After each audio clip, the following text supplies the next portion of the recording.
Hello, my name is Russell Cottrell, and in this series of videos we're going to edit a photo in PhotoLine using curves. We're going to use curves for luminance, saturation, and color balance, and we're going to use some advanced features that are not present in some other very popular photo editors. The series is intended for people who are new to photo editing and have never used curves before, as well as those who have used curves in another photo editor. If you're in the second group, you may find that PhotoLine can do a few things that are new to you too.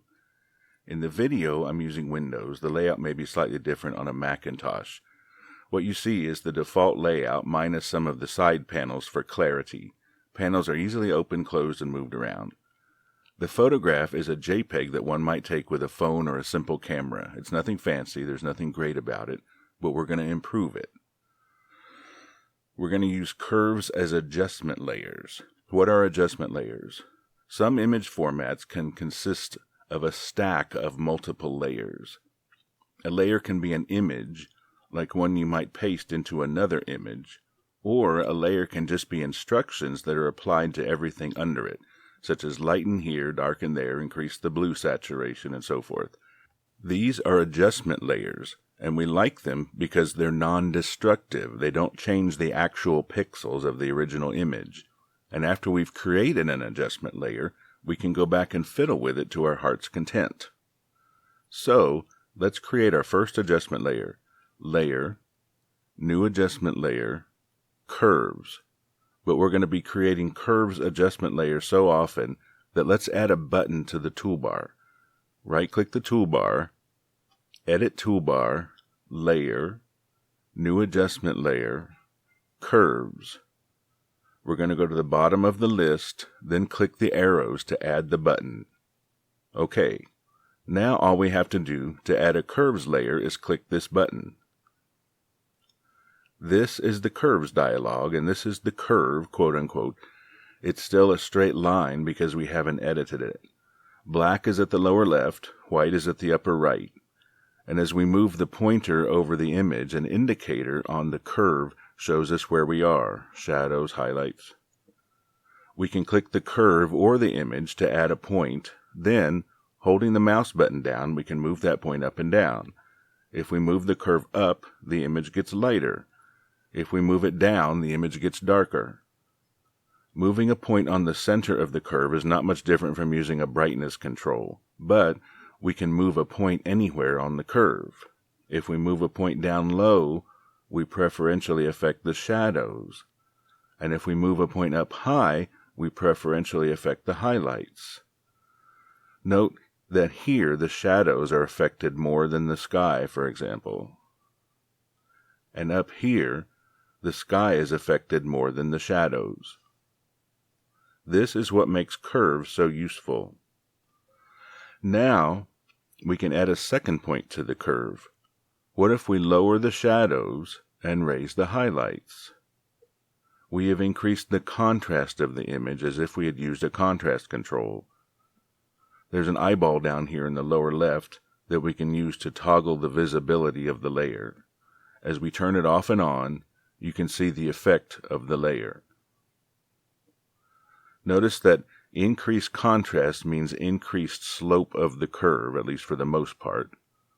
Raising the shadows and lowering the highlights similarly reduces the slope of the curve and hence the contrast. Now we can use this little garbage can to delete the selected points or just drag them off the graph. We can right-click the graph to reset the curve we're working on, or use this reset button to reset the whole dialog. Note that you can't delete the endpoints of the curve. What if we move the endpoints? Moving the low endpoint to the right turns all the pixels below it black. Moving it up lightens all the pixels, even the ones that are supposed to be black. Similarly, moving the high endpoint to the left turns all the pixels above it white. Moving it down darkens all the pixels, even the ones that are supposed to be white. If you've ever used a control called levels, you'll see that it resembles moving the endpoints of the curve. The curves dialog even has these little arrowheads just like a levels control. Moving the middle arrow of a levels control is like moving the midpoint of the curve. So a curves adjustment can do everything that brightness, contrast, and levels controls can do, but we can put points on the curve anywhere we want to and do things that those other controls can't. For example, what if we only want to lighten the darker parts of the image? We can click an area in the image to place a point on the curve. Then, holding the mouse down on the image, we can raise that point on the curve. Pretty handy, huh? But the very deep shadows are all lightened, seeming to gray everything out. So let's click to place a point on the deep shadows, something we don't want to change. Then we'll click a point higher up. Now, when we raise that point, the deep shadows are not affected and the image does not look washed out. What about the sky? Lightening it does not help the image. So we can click a point in the sky and bring it down a little. And that is how curves work. Now the image doesn't look perfect because we're not done with it. There's still a lot more we can do. But you can see how curves can do a lot more than simple brightness and contrast controls. When we're satisfied with our curve, we click OK.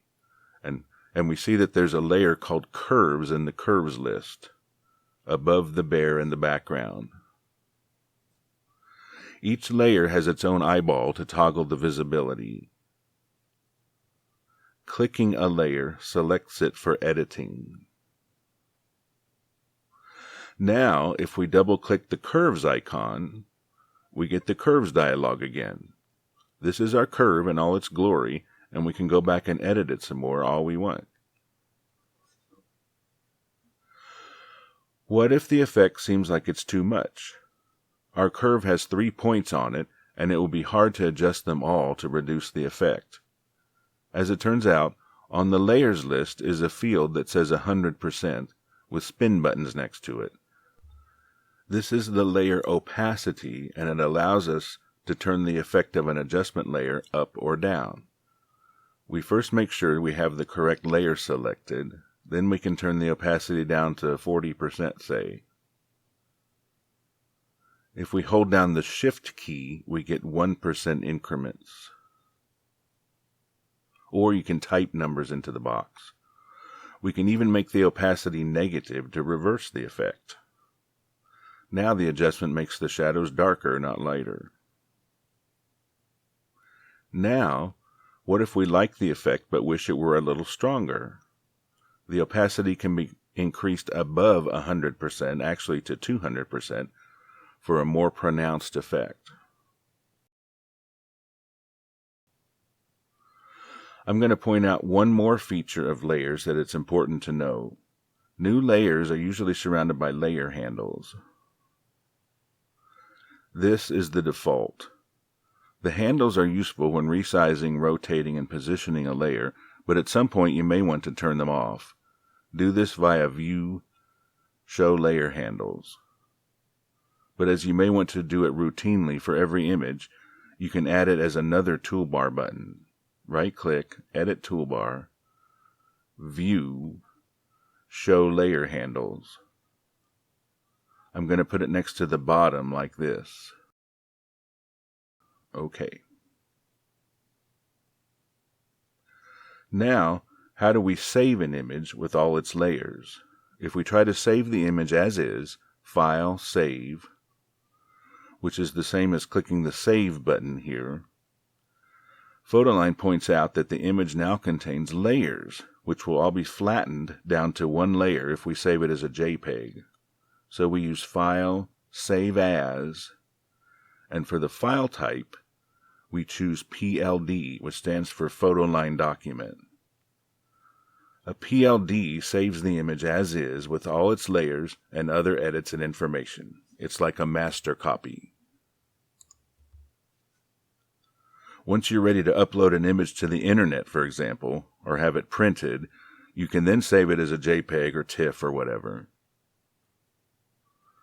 Once we've saved it, we can close it. Now, we have a PLD along with the original JPEG. And when we reopen the PLD with PhotoLine, all of our layers are still there, just like we left them. In the next video, we're going to learn how to use layer masks to apply the effect of an adjustment only to the areas that we want. Like and subscribe to the channel if you like what you see. You may link to the videos or embed them if you wish. Visit pl32.com to download PhotoLine. Visit russellcottrell.com/photo/photoline for a more in-depth tutorial on photo editing. And stay tuned for episode 2.